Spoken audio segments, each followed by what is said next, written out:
Hey, what's up, you guys? This is Madam 81. I'm coming back to you with some more story for the Jesse Smollett case. Apparently, uh, they have gotten a hold of the prosecutor, Kim Foxx's text messages and everything, and they were published, so they are public.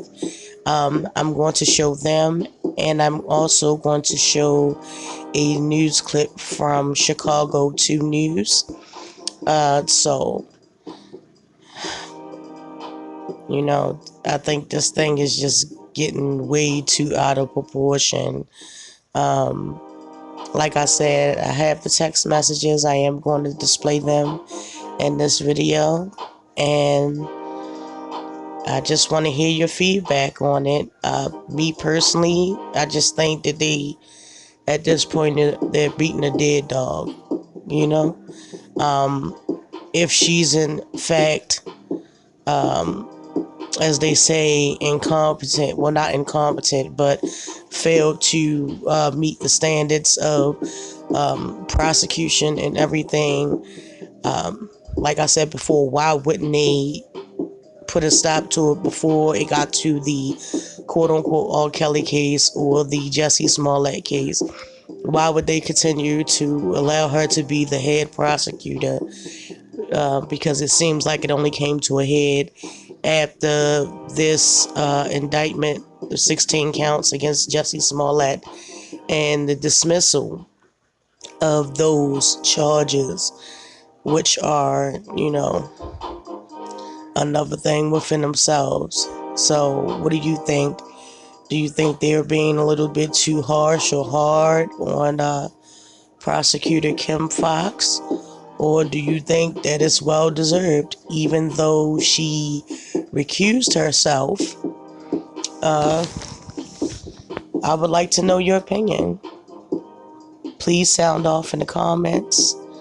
Uh, please like, subscribe, and share this video. I am Madame 81, and I will talk to you guys later. After charges were dropped in the Jesse Smollett case, we asked for all internal communications from Kim Foxx leading up to that bombshell decision tonight. Our request was fulfilled. More than 3,000 texts and emails.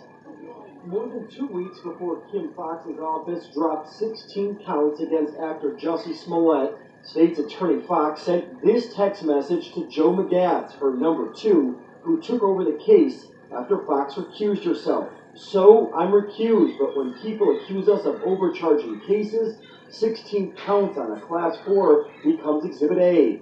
McGatz responds, yes, I can see where that can be seen as excessive. Foxx replies, pedophile with 4 victims, 10 counts, washed up celeb who lied to cops, 16. Just because we can charge something doesn't mean we should. A reference to singer R.Kelly.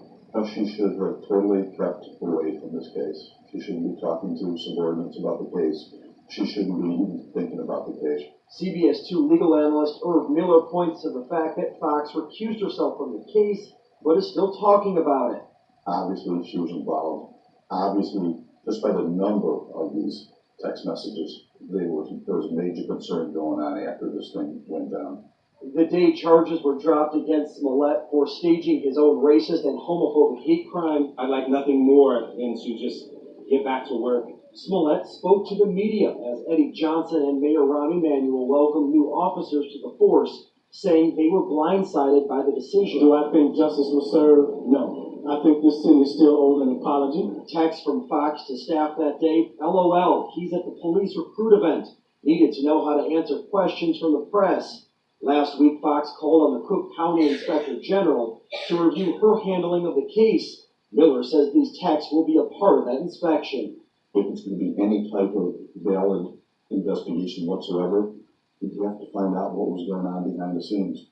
And Kim Foxx explaining herself, explaining those text messages in a statement saying, after the indictment became public, I reached out to Joe to discuss reviewing office policies to ensure consistencies in our charging and our use of appropriate charging authority. I was elected to bring criminal justice reform, and that includes intentionality, consistency, and discretion. I will continue to uphold these guiding principles. As for that Inspector General review that Foxx called for herself, it is the first time the Cook County State's Attorney's Office has ever requested such a review. We are live in the control room tonight. Charlie Lamar, CBS 2 News. Right?